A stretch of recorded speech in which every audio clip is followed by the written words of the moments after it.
अतुल हमारे साथ हैं। हालांकि अतुल जो घायल हैं यहाँ पर अस्पताल में, इसी सिविल अस्पताल के दूसरे विंग में, जो कि इस समय मौजूद हैं, भर्ती हैं। और अतुल, जैसा कि विद्या भी अभी बता रही थी कि अब जो कुछ घायल हैं जिनकी शुरुआती उपचार से वो बेहतर स्थिति में है, उनको डिस्चार्ज की भी शुरुआत हो चुकी है। अतुल, देखिए, आधिकारिक तौर पर जूनियर डॉक्टर्स एसोसिएशन है, उनके तरफ से एक बयान जारी किया गया है और कहा गया है कि 4 MBBS स्टूडेंट जो कि जिस मैच पर प्लेन क्रैश हुआ था वहां पे उनकी डेथ हुई है। और ये आधिकारिक तौर पर पहली बार ऐसा जूनियर डॉक्टर एसोसिएशन की तरफ से बताया भी गया है। और इसके अलावा उनकी तरफ से कहा गया है कि 20 जितने बाकी के लोग भी घायल हुए हैं, जिनमें से 4 जो डॉक्टर्स के परिजन हैं उनकी भी मौत हुई है और एक जो सीनियर डॉक्टर हैं उनकी जो पत्नी है वो भी घायल हैं। जो 20 जितने लोग अन्य लोग घायल हैं उनमें से 11 लोगों को डिस्चार्ज कर दिया गया है।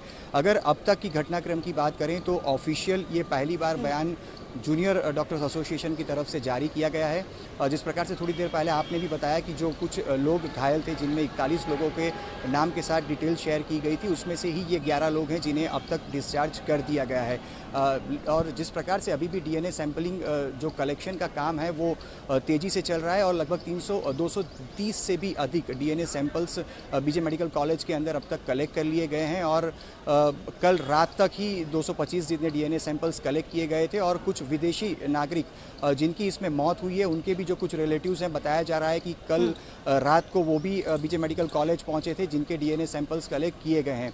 इनके अलावा जो गुजरात के पूर्व मुख्यमंत्री विजय रूपानी हैं, उनकी बहन का DNA सैंपल कलेक्ट किया गया था। लेकिन अब विजय रूपानी के बेटे जो हैं वो भी भारत लौट आए हैं। अहमदाबाद में आज सुबह वो पहुंचे थे। तो ये भी कहा जा रहा है लगभग 11 बजे के आसपास वो भी यहाँ पे पहुंच सकते हैं और अपना जो DNA सैंपल है वो भी दे सकते हैं। तो सिविल अस्पताल में फिलहाल 3 जो मुख्य घटनाएं हैं वो हो रही हैं, जिसमें घायलों का जो इलाज है उसको प्रायोरिटी दी जा रही है। DNA सैंपलिंग कलेक्ट किया जा रहा है और DNA सैंपल्स अब तक NFSU यानी कि नेशनल फॉरेंसिक साइंस यूनिवर्सिटी में भेजे भी गए हैं। जिस प्रकार से पहले भी बताया गया है 48 घंटे से 72 घंटे का वक्त लग सकता है। यही उम्मीद है कि जो पहले दिन यानी कि प्लेन क्रैश हुआ और शाम को 6 बजे के बाद DNA सैंपलिंग शुरू हो गया था, तो जो वो DNA सैंपल्स हैं उनके रिपोर्ट आज देर रात या तो कल सुबह से आना शुरू भी हो जाएंगे। और सिविल अस्पताल में 1200 बेड हॉस्पिटल है, उसके बिल्कुल सामने की तरफ सारी डेड बॉडीज जो है वो वहां पे रखी गई है। तो जैसे ही DNA सैंपल के रिपोर्ट आते हैं परिजनों को तुरंत ही इन्फॉर्म किया जाएगा। वाकई यहाँ पर जो डॉक्टर्स हैं, यहाँ पर जो मेडिकल स्टाफ है और यहाँ की जो पूरी व्यवस्था है, उसने एक बहुत बड़े पैमाने की ट्रेजेडी को मैनेज किया है। जैसा आप बता भी रहे हैं, डॉक्टर्स के ऊपर खुद की भी ट्रेजेडी थी, लेकिन उसके बावजूद यहाँ पर उनके साथी लगे रहे। और आज ये स्टेटमेंट है 4 जूनियर डॉक्टर्स को लेकर जो उनकी तरफ से रिलीज किया गया है कि जो नहीं रहे, कई चोटिल भी उसमें हुए थे। लेकिन जिस पैमाने पर यहाँ पर क्राइसिस को मैनेज किया गया है वो वाकई हम ये जरूर कहेंगे कि ये एक काबिले तारीफ उनके लिए है कि हौसला अहमदाबाद ने अपना बनाए रखा। अब सीधे अमित भारद्वाज के पास चलना चाहूंगी, क्योंकि अमित, जो मल्टी एजेंसी जांच की बात हम कर रहे हैं, जिसमें से अधिकांश आप बता रहे हैं कि अब दिल्ली की तरफ भी, चूंकि अब वो हेडक्वार्टर के पॉइंट ऑफ व्यू से भी अब जांच शिफ्ट करेगा, क्योंकि वो चीजें वहां से उठाई जा चुकी है। एक AAIB के बारे में बताइए, इसका जांच का फोकस क्या होता है और अभी इस समय कितनी एजेंसीज इसमें इन्वॉल्व जो अहमदाबाद में ग्राउंड पर अभी भी क्रैश साइट पर देखेंगी और बाकी जो कलेक्ट कर चुकी हैं, और उस हिसाब से आगे जांच होगी? श्वेता, देखिए, जांच को हमको 2 हिस्सों में बांट के देखना पड़ेगा। एक वो जांच है, जैसा आप बता भी रही थी, कि अंतर्राष्ट्रीय इंडस्ट्री है सिविल एविएशन और हर कोई एक दूसरे से लर्निंग लेता है। तो भारत क्योंकि आइक्वा का मेंबर है, इंटरनेशनल सिविल एविएशन ऑर्गेनाइजेशन का मेंबर है, तो जो AAIB की जांच हो रही है वो आइक्वा के पैरामीटर्स के तहत हो रही है।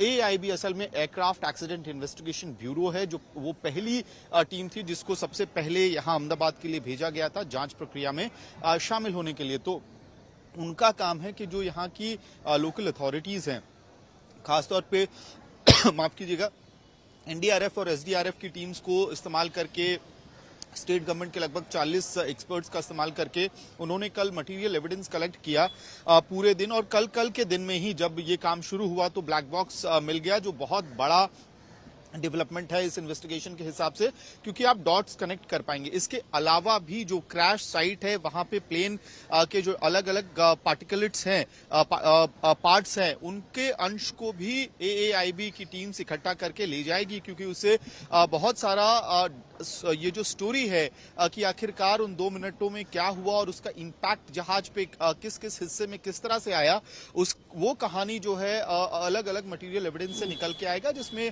जहाज के अलग हिस्सों पे किस तरह का इंपैक्ट रहा उससे बाहर आएगी ये कहानी। तो ये तो एएआईबी की जांच होगी। इसके साथ हाई लेवल मिनिस्ट्रियल कमेटी भी बनाई गई है, जिसका मैंडेट ये है कि ये दुर्घटना कैसे हुई उसको समझना।